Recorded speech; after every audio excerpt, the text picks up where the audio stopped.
네, 안녕하십니까. 한국기능정보사회진흥원의 박상현이라고 합니다. 혹시 저희 기관에 대해서 혹시 들어보거나 아시는 분 혹시 계신가요? 다 아시시나요? 모르고 앉혀있어요. 너무 없으신 것 같습니다. 별로 못 드시는 건가요? 네, 제가 근무하고 있는 곳은 광역본부 산하에 있는 ICT 정보 공공기관입니다. 36년으로 된 기관이고요. 우리나라에서 여러분들이 쓰고 있는 많은 공공 분야에 있는 인터넷부터 전송 시스템이라든지 다양한 공공 서비스들은 다 저희 원에서 출발해서 만들어진 서비스라고 생각하시면 됩니다. 그래서 국가가 추진하고 있는 다양한 디지털 관련된 정부 정책 투입을 지원하고 그에 필요한 사업들을 제안하거나 추진하고 있는 업무를 담당하고 있는 공공기관입니다. 그래서 오늘 어쨌든 좋은 기회가 많이 돼서 발표를 할 수 있게 되었는데 제가 무슨 기술 동향이라든지 기술에 대해서 깊이 있는 내용을 말씀드리는 것들이 의미가 없을 것 같아가지고 좀 생각해 볼 수 있는 그런 아이디어라든지 생각들을 전달하는 의미에서 발표를 좀 준비를 했으니까 또 첫 발표는 저도 되게 떨려요. 그리고 항상 첫 발표 좀 어렵습니다. 제가 어떻게 될지 몰라서 기자도 부실시하게 필요하기 때문에 그래서 아주 가볍게 내용을 준비를 했으니까 너무 기대하지 마시고 그냥 예능 프로 보듯이 그냥 스쳐서 보시면 되고 다 외울 필요도 기억할 것도 없고 그냥 마음이 잠깐 남으시면 될 것 같아요. 제가 사실 그 시작하기 전에 유튜브에 올라있는 이전 연도에 참가했던 그런 선배 참여자분들 동영상을 저도 쭉 다 봤거든요. 굉장히 좋은 얘기들인 것 같고 저도 가슴이 와닿는 말들이 많았어요. 그래서 여기서 느꼈던 그분이 느꼈던 그 마음 그대로를 이 과정 안에서 느끼고 가시면 제일 충분히 좋지 않게 생각이 들고 오늘 제가 드리는 말씀은 사실은 제가 굳이 강조하지 않아도 이 과정을 마칠 때쯤에는 모두가 다 그렇게 느끼거나 깨닫지 않을까 생각이 듭니다. 특히 이제 앞서 되게 좋은 말 되게 많이 나왔는데 저는 그게 참 마음에 안 드는 게 저 얘기를 제가 했으면 꼰대 안 했을 거예요. 근데 이제 여러분과 같은 입장에 있는 분들이 앞서서 조금 이렇게 먼저 경험했던 걸 얘기하니까 아마 더 가슴이 와닿지 않으실까 생각이 들어서 제 발표가 의미가 있을까 하는 마음으로 얘기를 했습니다. 어쨌든 이제 인공지능이 매우 중요하다고 이제 다들 깨닫고 또 거기에 대해서 좀 더 뭔가 배워보기 위해서 다 참여하신 거잖아요. 그렇죠? 근데 인공지능 시대가 들어오면서 데이터가 중요하다는 말을 되게 많이 하고 있어요. 데이터가 돈이 된다. 데이터가 가장 중요한 산업이 된다. 여기 있는 분들은 그 말씀 들었을 때 당연하지 않다고 생각하는 분이 모습이라 생각이 듭니다만 데이터가 중요하게 하면 오늘날 뿐이었나? 사실은 되게 오래된 얘기예요. 데이터가 중요하다는 얘기는 어제 오늘 얘기가 사실 아닙니다. 여러분 혹시 공기를 돈 주고 살 거라 생각해 본 적 있었나요? 지금은 모르겠어요. 저도 일부 살기도 하니까. 제가 대학교를 90년대 초반에 다녔는데 대학교 때 1학년 때 저희 마케팅 교수님이 앞으로 시간이 지나서 미래에는 물을 사 먹을 겁니다 그러는 거예요. 근데 다들 웃었어요. 무슨 물을 사 먹냐. 심지어 물이 콜라보다 비싸게 팔 거다 그러셨어요. 저는 그날 정말 어이가 없었는데 지금 실제로 이 물을 사 먹고 있죠. 지금 다 물을 사 먹고 있죠. 지금 그 물이 웬만한 휘발유보다 비싸요. 네.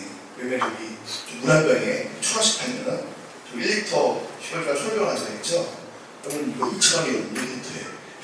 이 기름보다 비싼 물을 사드시고 계시죠. 상상도 못했던 얘기죠.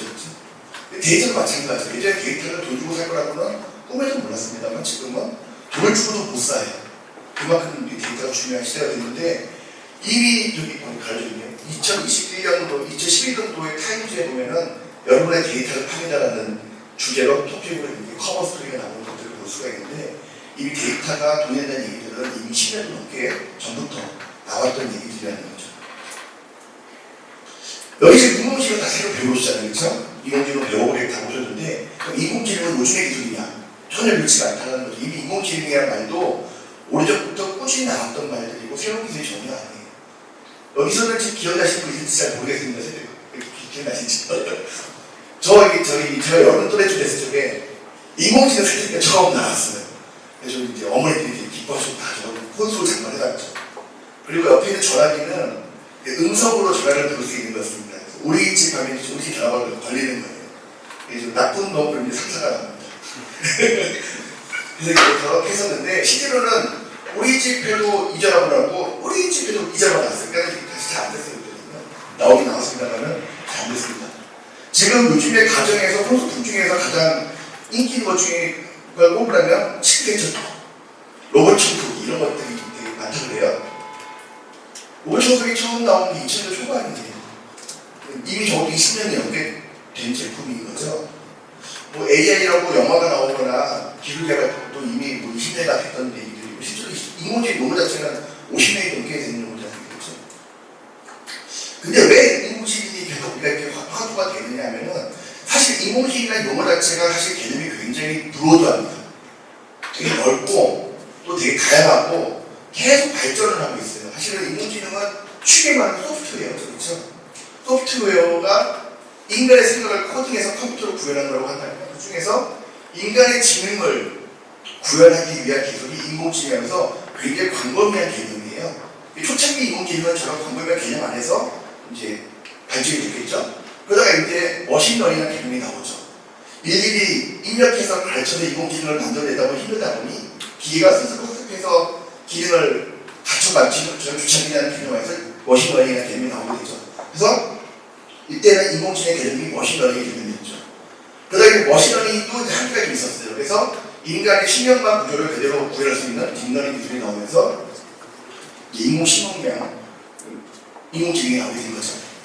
지금 이제 더 나가서 이제 한참 딥러닝 나올 때가 있는데 알파고 나올 때 한참 막 불이었어요. 근데 알파고도 벌써 2012년도예요. 7년이 지났어요. 벌써. 저도 엊그제 같은데 7년이 지났어요. 이세돌이 졌던 그 충격이 엊그제 같은데 벌써 7년이 지났습니다. 그리고 이제 나온 게 작년에 나온 게 이제 챗GPT죠. 그렇죠? 그래서 생성형 AI가 이제 나오고 시작을 했어요. 그래서 단순히 학습만 끝내지 않고 학습을 바탕으로 창작까지 하는 기능을 가지고 인공지능이 나오면서 계속 발전해 나가면서 할 수 있는 기술이 걸쳐지다 보니 인공지능의 기술이 끝이 없이 발전되고 인기가 올라가고 관심이 많아진다고 볼 수 있죠. 이 그래프는 이제 가트너라는 이제 조사기관에서 매년 이제 다양한 기술 분야들에서 기술 트렌드를 분석해서 발표하는 하이프 사이클이라는 그래프인데 혹시 보신 적 있으실 것 같은데요. 이건 작년에 나왔던 인공지능 기술에 대한 사이클을 의미합니다. 이 사이클을 볼 방법이 있는데요. 맨 첫 번째 칸은 이제 막 시작하는 혁신의 트리거와 관계라고 볼 수 있고요. 그 다음 단계는 없다고 좋은 게 아니라 굉장히 이제 과대평가되거나 아니면 홍보가 많이 나오거나 이제 관심이 많아서 붐을 이뤘는데 좀 거품이 많은 시기예요. 그러다가 이제 실망을 합니다. 거품을 이뤘는데 혁신이 안 돼요. 실망을 했다가 다시 기술이 성숙하면서 산업적 안정화 단계를 가는 그걸 대부분의 기술이 저 사이클을 따라간다는 이제 직관적인 그래프라고 볼 수 있는데요. 보시면 이제 현재 기술이 어디에 위치는지 보면 다양할 수 있겠죠. 저 끝쪽에 보면 이제 작년 보니까 하나 더 탁 올려서 치면은 저기 파운데이션 모델이라든지 생성형 AI 용어가 나오죠. 가장 현재 거품이 많고 붐이 일고 있는 용어 위치에 있다고 볼 수 있죠. 지금 관심 많이 가지는 거죠. 원래 초등학생들도 길 가다가 TTPT 얘기를 하고 있어요. 뭐 모르면은 TTPT 물어봐. 이렇게 초등학생이 그렇게 얘기를 해요. 엄마한테 물어보면 엄마 몰라. TTPT 물어봐. 이렇게 얘기를 한답니다. 그래서 이 붐이 엄청나게 크게 일었죠. 근데 실제로 시장에서 쓰는 기술은 여기에요. 컴퓨팅 비전 정도 수준에서 실제로 사용되고 있는 것들이죠. 아직 갈 길이 멉니다. 그래서 여러분들이 이제 지금 듣고 관심 가지고 하게 되면 업계에 나가서 해쯤에 생성형 AI가 잠시 실망도 하겠지만 다시 이제 뜨는 시점이 오겠죠. 어느 정도 있다가. 그러니까 지금 관심 가지고 배워두시면 그때 가서 쓸모가 있다. 지금 쓰고 있는 기술이 쓰고 있는 게 아니라 앞으로 쓰고 있는 기술이 쓰고 있다고 보는 걸 보고 필요가 있을 것 같아요. 자, 정부도 인공지능에 엄청나게 관심 많이 가지고 투자를 하고 정책을 만들고 발표를 하고 있습니다. 그래서 사실 어떻게 보면 2016년 알파고가 이제 붐을 일으키면서 정부 투자도 많이 늘어났어요. 실제 기업들도 그때 인공지능을 표방하고 벤처 창업도 많이 나오고 기존에 있던 데이터 분석이라든지 여러 가지 이제 DW 업체라든지 여러 가지 기존의 데이터 업체들도 인공지능 업체들도 탈박 많이도 하고 실은 인공지능 기술을 기반으로 있던 벤처들이 잘 이렇게 세일즈를 못하시다가 이제 물 만나서 이제 세일즈하면서 기업들이 많이 나오기 시작했죠. 정부 정책은 사실 어떻게 보면 저자체가 의미가 있다고 할 수는 없는데 정부가 정책을 발표를 하게 되면 시장에 자극을 주게 되는 부분이 있죠. 정부가 이쪽에 투자하겠다는 투자 방향을 설명하는 것이고요. 실제로 국가 예산을 투자를 하기 시작하게 됩니다. 그러면 거기에 따라서 이제 기업들이 그 투자에 따라서 R&D에 투자하거나 같이 참여하면서 전체적인 시장이 촉발된다고 보시기 때문에 초기에 이 시장을 이끌어내기 위한 정부의 가장 큰 첫 번째 활동은 계획을 발표하고 투자 계획을 발표하고 그다음에 지원 계획을 발표하고 실제 돈을 풀어서 그 업계의 시장에 돈을 쓰도록 하는 게 이제 정부의 출발점이라고 볼 수 있죠. 실제 개발을 정부가 하는 건 아니죠. 거기 가서 연구를 하기도 하지만 민간 기업이라든지 대학에서 많이 참여해서 같이 개발을 하도록 하는 초기 마주이 정부의 역할이라고 볼 수 있는데요. 쭉 보시게 되면 인공지능 R&D 전략부터 국가 전략, 그다음에 활용 전략이 가까울 수 있죠. 그다음에 신뢰성을 이제 확보하기 위한 노력들, 초보대 AI에 대한 노력들 해서 가장 최근에는 이제 초보대 AI 투자도 같이 하겠다. 이제 GPT 모델 초보대 인공지능 쪽에서 나오는 관심들이 높아지면서 해외의 이제 경쟁을 같이 가기 위한 국가의 전략은 무엇일까 하는 고민을 시작하게 되었다고 볼 수 있겠죠. 근데 기존에도 이제 많이들 자잘하게 많이 했었어요. 그래서 뭐 여러 가지 공공 쪽에다가 저희 같은 경우는 이제 특히 이제 공공 분야에 저희 원하는 공공 분야에 인공지능을 활용해서 공공 서비스를 개선시키는 작업들을 프로젝트를 여러 개 많이 시행을 합니다. 그 시행을 하기 위해서 두 가지 목적을 달성하게 되는데 공공 업무를 효율화하거나 공공 서비스를 개선해서 국민 편의성을 높이고 동시에 그 작업을 민간적으로 같이 개발하기 때문에 기업에게 그런 거를 개발할 수 있는 기회가 예산을 지원해주는, 그래서 그쪽에서 기술력과 비즈니스 기회를 창출해주는 두 가지 목적에 대해서 사업을 하게 되는 것들인데요. 여러분도 혹시 좀 젊으신 분들, 대학을 이제 막 들어오시고, 졸업하신 분들은 혹시 EBS에서 단출하는 서비스 교육 콘텐츠 써보신 적 있는지 모르겠어요. 저희 수포자를 위한 서비스였는데, 인공지능이 커리큘럼 짜주고 이제 시험 보게 되면 다음 과정을 알려주는, 저희 분이 이제 지원해서 만든 프로그램이거든요. 그래서 인공지능을 바탕으로 커리큘럼이라든지 교육을 안내해주는 것들을 EBS와 같이 해서 했던 적도 있었고요. 각종 범죄나 사기 이런 것들을 미리 디텍팅하는 경우라든지 또 이제 여러 가지 공공 서비스를 할 때 많은 문서를 만드는 걸 자동화하는 것들도 했었습니다. 굉장히 많은 것을 제가 예전에는 지금 작년까지만 해도 1년에 한 50개 정도 프로젝트를 수행을 했었거든요. 저런 종류의 사업들을 해서 최근 한 5년 동안 한 300여 개 과제들을 수행했었는데 다 복잡한 어렵고 제일 쉬운 하나 간단한 거 소개를 재미삼아 소개드리면 이런 것도 할 수 있구나 하는 생각이 들었어요.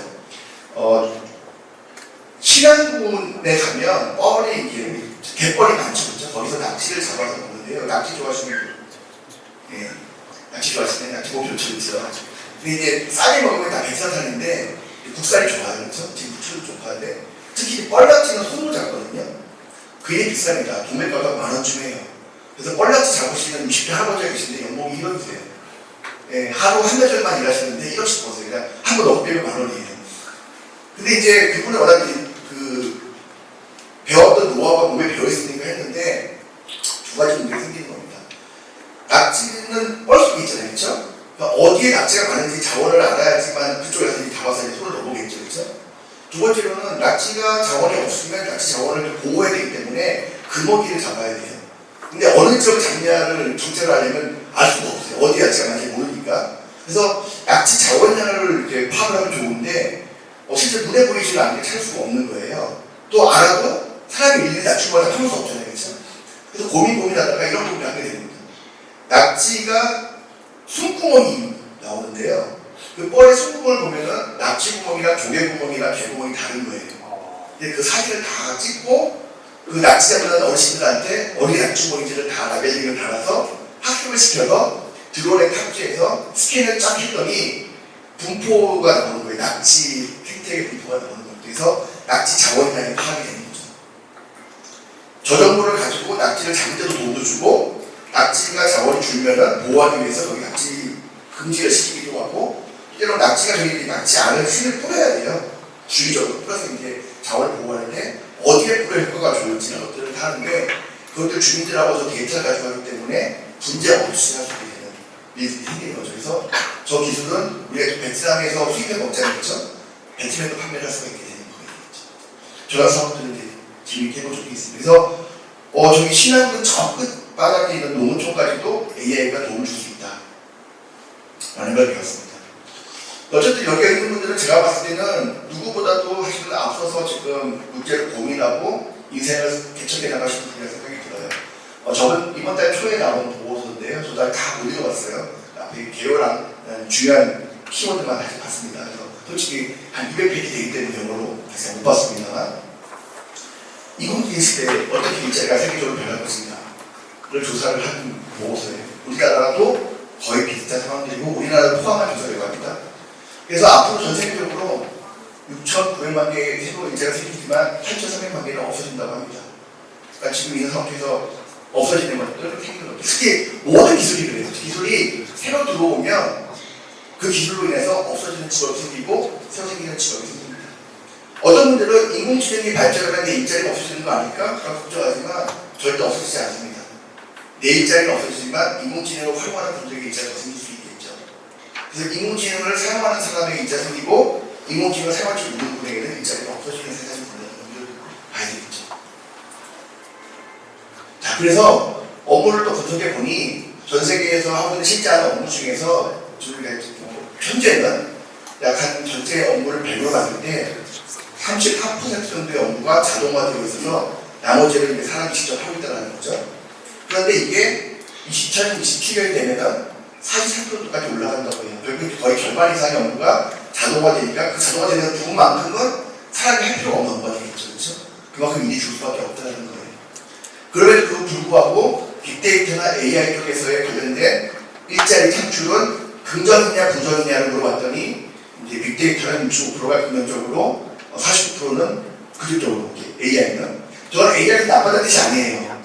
현재에는 AI 쪽이 조금 더 긍정적인 게 작다는 뜻이에요. 기술적인 부분에서 상업화가 되거나 실효적이 아직 덜 되기 때문에 그래서 빅데이터 부분은 훨씬 더 많이 나오게 이제 당장이라는 뜻이고요. 인공지능은 많지만 아직 앞으로 많아지겠다 이렇게 보시면 돼요. 아직은 좀 부족한 부분이 있을 수 있다 이렇게 보시면 됩니다.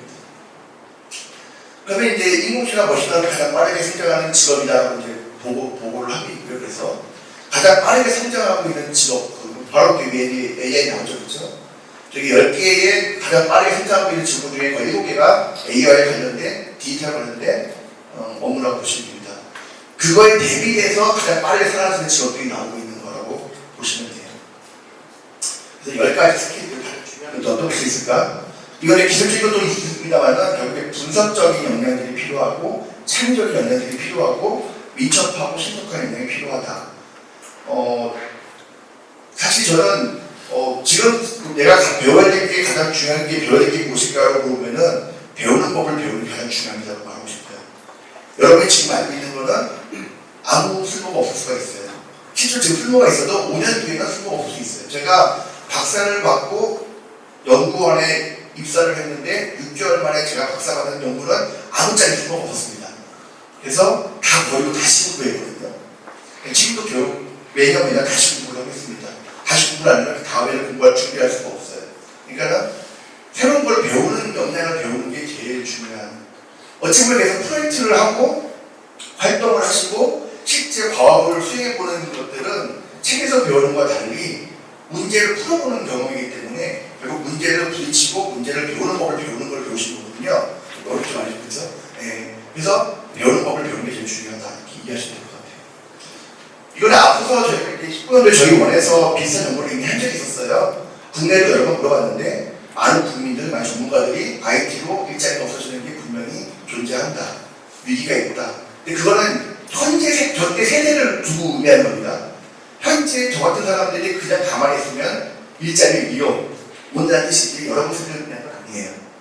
보시게 되면 결국 IT 수용성이 또 지능화 수용성이 높은 직면들이 있는데 그 직면들에 있는 현재 직업들은 앞으로 사라질 수가 있다. 심지어는 지금 굉장히 경쟁력이 있거나 인기가 있거나 유망한 직업이라 하더라도 조만간 사라질 수 있다. 라는 의미를 이해하시면 돼요. 대신에 인공지능을 가지고 IT를 가지고 대응할 수 있는 역량을 가진다면 새로운 일자리에 기회를 가질 수 있게 되겠죠. 더 무서운 거는 그 전에 이건 10년도에 조사한 결과예요. 가장 없어지지 않을 직업 하면서 작가, 화가 하면서 창의적 업무를 하는 사람이라고 했어요. 지금 너무 웃기죠, 그렇죠? 찌찌피가 다 해주는데, 미드즈가 다 그려주는데, 달리가 다 만들어주는데, 창의적인 거 다 해주고 있는데 무슨 소리냐? 라고 생각할 수 있죠. 이 창의적인 것도 어려워졌어. 이제 만화도 그리기 어려워졌습니다. 그렇죠? 라고 생각할 수 있어요. 그런데 원래 그 컴퓨터 업계에서 우리 컴퓨터 기술 아주 뭐랄까요? 오래된 명언 중에 하나가 모라백의 역설이라는 게 있죠. 사람에게 쉬운 거는 컴퓨터에게 어렵고 사람에게 어려운 건 컴퓨터에게 쉽다. 이게 모라백의 역설이거든요. 우리가 10만짜리 숫자를 암산으로 더할 수 없잖아요. 그렇죠? 머릿속에서 웬만해서. 근데 간단한 계산도 할 수 있잖아요. 그렇죠? 그러니까 복잡한 계산을 사람은 못하지만 컴퓨터 되게 쉽게 하는 합니다. 그런데 우리 밥 먹는 걸 되게 쉽게 하다 그랬죠. 근데 이거 로봇으로 만들면 굉장히 어렵죠. 그래서 사람이 하는 게 되게 쉽고 당연한 거를 오히려 컴퓨터는 못해요. 사람이 되게 어려운 거를 컴퓨터는 잘합니다.